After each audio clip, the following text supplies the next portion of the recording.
Já está por dentro de como escolher a tua lavadora ideal? Se ainda não, vai aparecer um link por aí. Clica ali que tem algumas dicas de como escolher a lavadora ideal para o teu serviço. E hoje a gente vai falar um pouco mais sobre lavadoras da parte da construção delas, de como identificar uma máquina com maior potência real do que uma máquina de menor potência.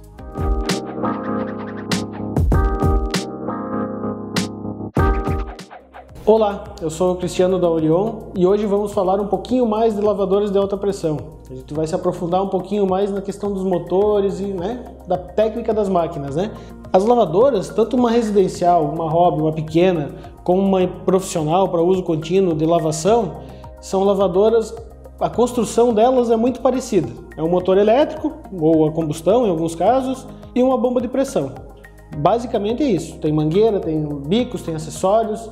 Mas o principal que a gente tem que observar para identificar uma máquina com potência ou que esteja prometendo muita potência e que realmente não entregue são motor e bomba de pressão. Quanto ao motor, são dois tipos que basicamente vêm nas máquinas, os elétricos, falando especificamente, Um motor universal, que é um motor comum, conhecido por dia a dia assim, em ferramentas elétricas como furadeira, parafusadeira, eletrodomésticos. É um motor de escovas de carvão que o pessoal costuma chamar. Então eles não são motores para trabalhos contínuos, trabalhos intensos assim de muitas horas ligado. Eles trabalham um período e eles precisam de um tempo para refrigerar, até para questão da vida útil do motor. Os motores de indução são motores com alto fator de trabalho. São motores que podem trabalhar o dia inteiro se precisar e isso não prejudica na vida útil deles, Não interfere no funcionamento. Ele não vai deixar de funcionar ou vai perder vida útil por trabalhar um dia inteiro. Então aí já está um grande detalhe. Um serviço, um trabalho que exige que a máquina trabalhe por muitas horas consecutivas, o ideal, pensando em vida útil da máquina, em rendimento, em desempenho, em durabilidade, é um motor com indução, pelo suporte que ele tem, pela característica de resistência que ele tem de trabalhar várias horas consecutivas. Já para um uso rápido, poucos minutos, um uso leve, basicamente, especificamente falando do tempo de trabalho, um uso rápido, Pode-se utilizar um motor como uma máquina, ou se optar por uma máquina com um motor de escovas ou um motor universal, que a máquina vai atender, mas o contrário já não é indicado.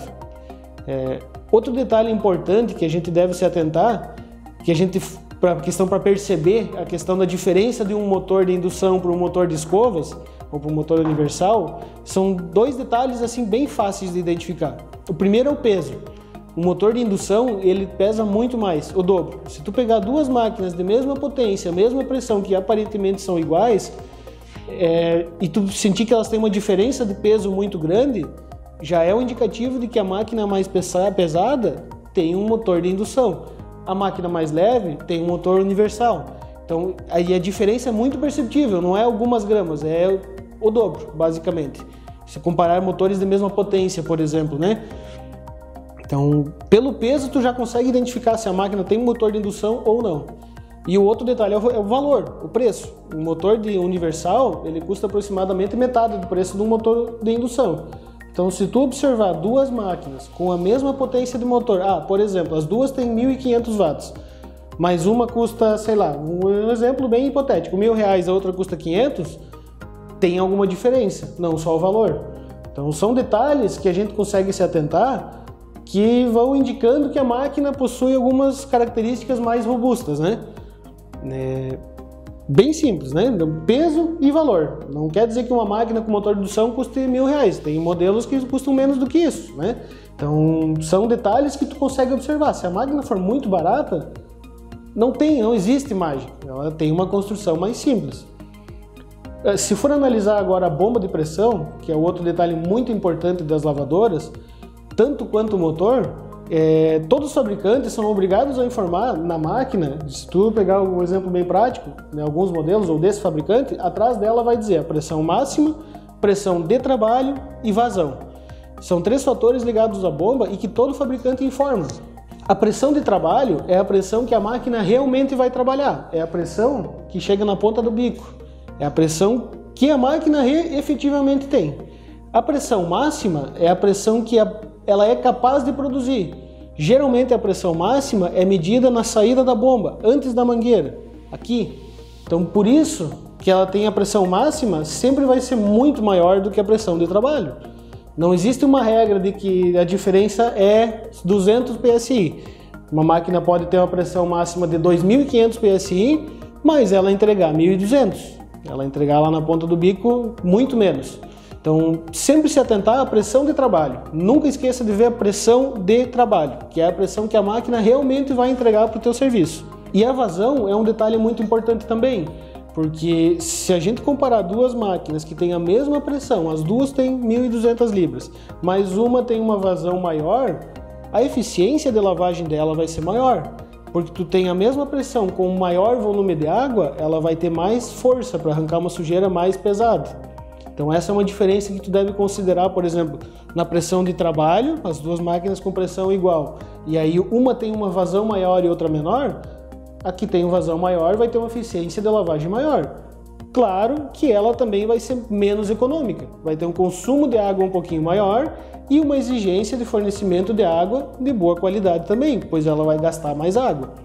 Então, sempre pressão de trabalho, motor de indução ou universal, pressão de trabalho e a vazão da máquina. Outra dica de ouro é ficar atento com o tipo de mangueira. Basicamente são dois modelos, com trama de aço, que ela tem tramas de aço de reforço, então essa é uma mangueira que não dobra e tu não aperta ela, e com tramas de nylon. Ó, ela é bem mais sensível, a gente consegue até amassar ela, né? A possibilidade de dobrar uma mangueira com tramas de nylon é muito pequena e a vida útil dela é muito maior do que a de nylon. Então, se conseguir optar, se tu puderes optar por uma máquina que tenha mangueira de aço, no caso, com mais reforçada, é outra coisa, é outro a mais que a máquina te entrega, né? Agora que tu já escolheu a tua lavadora, ou a máquina ideal para o teu trabalho, a gente vai deixar um plus para ti, uma dica extra. Sempre que tu for optar, indiferente do modelo, se for para um uso mais doméstico ou para um uso profissional, eu vejo como uma grande vantagem optar por máquinas que tenham a capacidade de puxar água. Por que isso? Se tu tiver um fornecimento de água de baixa qualidade, o que é um fornecimento de água de baixa qualidade? É uma água que vem falhando, uma água que entra ar junto, que vem de uma cisterna ou por algum motivo vem ar junto com a água. Isso prejudica qualquer lavadora, seja uma lavadora doméstica de R$200 que tu vai comprar lá no, né? Ou seja uma lavadora profissional do valor que for. A água tem que ser sem ar e constante, dentro da vazão que a máquina exige. Então se tu tiver alguma dificuldade com isso, o ideal é legal tu pegar um tambor, um reservatório, um tambor desses de plástico de 100, 200 litros, deixa enchendo água aí esse tambor e pega a tua lavadora que tem a capacidade de puxar essa água, que ela se alimenta do tambor. Então tu não vai ter problemas com a alimentação de água, a água vai ser de boa qualidade. É uma simples mangueira que vem da entrada da lavadora até esse tambor, até esse recipiente que ela vai se alimentar. Então tu aumenta a vida útil da tua máquina por muito tempo. Se tua água for de boa qualidade, não tiver esse problema, só tentar com a vazão mínima que a máquina exige para trabalhar. Qualquer uma delas diz isso na máquina, no próprio equipamento, qualquer máquina fala isso e, só usar. E um detalhe importante para guardar ela, sempre que tu for guardar, desliga a máquina, desliga toda ela e antes de guardar, pressiona o gatilho de novo, que para tirar o excesso de pressão da bomba dela. Não vai prejudicar a vedação dela, a parte hidráulica mesmo dela, né? Então, sempre que for guardar, e antes de guardar mesmo, alivia a pressão da máquina, se tu tem máquina por muito tempo. Gostou desse vídeo? Ficou com alguma dúvida? Alguma curiosidade? Deixa nos nossos comentários, curte o vídeo, compartilha e se inscreve no canal. Até a próxima, muito obrigado!